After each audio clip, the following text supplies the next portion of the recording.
Hello and welcome. This is Oles Gerjuk with UATV reporting from Toronto, Canada. The Ukraine Reform Conference is taking place here, so our team in cooperation with Agri-Team Canada has launched a special series of interviews about the effectiveness of current reforms in Ukraine. So today we're discussing civil society, and joining us for that matter in the studio is Maria Helati. She is representing the Ukrainian Civil Society Enabling Environment Activity Project. Hello and thank you for joining us. Hello. So, could you please tell us, Ms. Helati, how does the government cooperate with the civil society right now after all the attacks that have been done against the activists, all the assassinations? We do remember the story about Katya Handzuk that was very tragic and horrific. So, how does the government cooperate with the activists? Yes, thank you for the question. I would start from the very important element that civil society in Ukraine is the main driver of the reforms.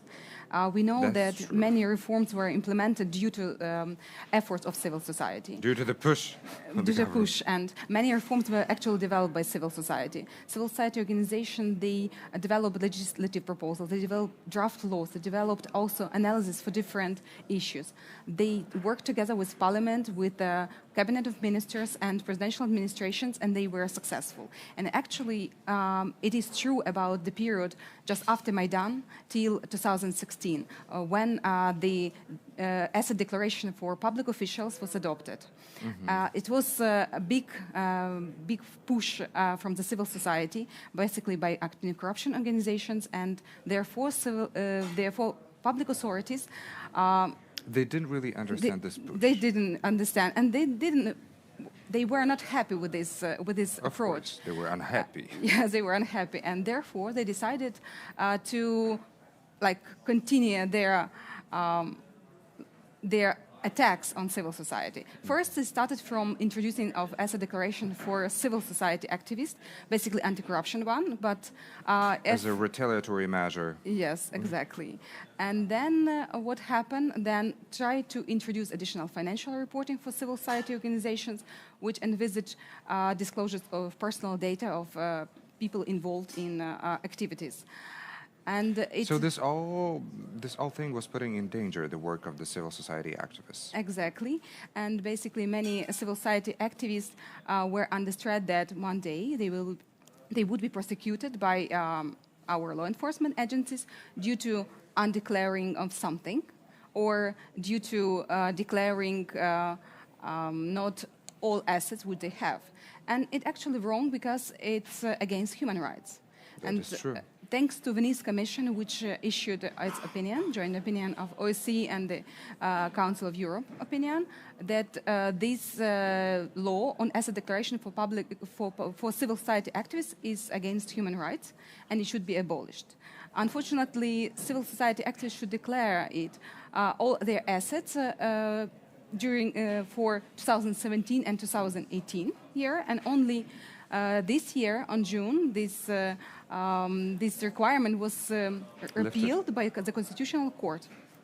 And it's a problem because civil society should not be put under pressure by public authorities. They should be a partner. Yes, and it should be encouraged to actually to work more and to produce more results, ideas. Yes, and actually what we see during the first 2 years after the Revolution of Dignity, our civil society worked very successfully together with Parliament, and a lot of reforms were introduced and implemented. And we moved forward, Ukraine moved forward very quickly, and we now completely different countries than we were before the Revolution of Dignity. True. It depends still on the reform that we would talk about, but yes, the pace is pretty fast, that's for sure.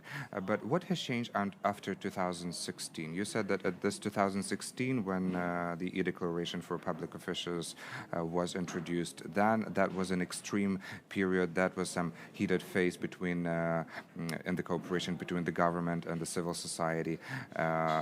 What has changed after that, and what is the current situation with the dialogue? Actually, the situation changed in much worse side, because civil society could not advocate for reforms so efficiently as it was before. Actually, they could not have this cooperation with parliamentarians who actually are responsible for voting for laws required for reforms. And it slowed down the reform process in Ukraine.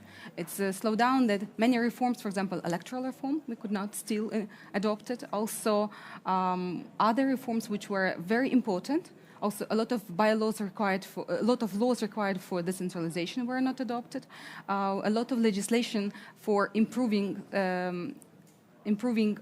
operation of civil society were not adopted, and it actually had very negative impact on civil society in on country development.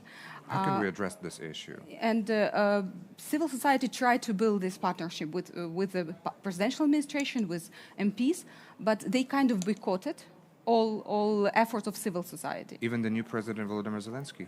No, actually, with the new president, civil society is still trying to build relationship, and we hope that after the new parliament would be elected, civil society could build this relationship and could discuss all the reforms which they have now developed and which are now on the agenda of civil society. So you're still getting acquainted with the president? Yeah, yes. Okay. And unfortunately, because of the parliament, it's like a pre-election period. It always had negative effect on the reform, because usually they campaign. They basically campaign. It slowed everything down.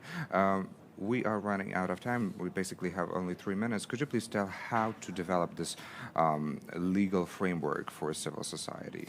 Legal framework for civil society are already developed.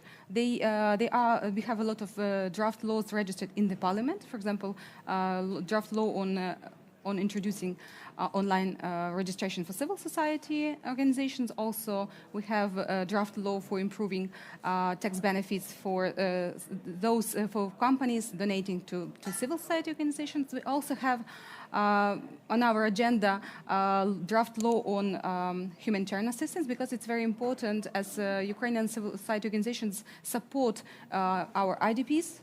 And also they support people in need who reside on the occupied territories. And we have a lot of cases, a lot of problems with this issue, like organizations working in the east, on occupied territories, providing basically assistance to people there. They treat it as organizations which are financing terrorism or laundering money. It's misinterpretation of many of humanitarian assistance and financing terrorism. Who would treat them like this? Our security service. Our security and service. Also financial monitor. This is rough. We do have, yes. And basically, because of this challenge for civil society, we need to develop a legal framework which would ensure proper work of civil society organizations on occupied territories. So basically, you need to be secured. We need to be secured. In your own country. Yes. And this is the most important thing. Well, this is a very thought-provoking message, I would say, and that would be a good note to conclude on. Thank you so much for your comments, and thank you for being a guest today in our studio. Thank you. That was Maria Helati. She represents Ukrainian Civil Society Enabling Environment Activity Project. Thank you so much for watching. I'm Oles Gerjuk. Goodbye.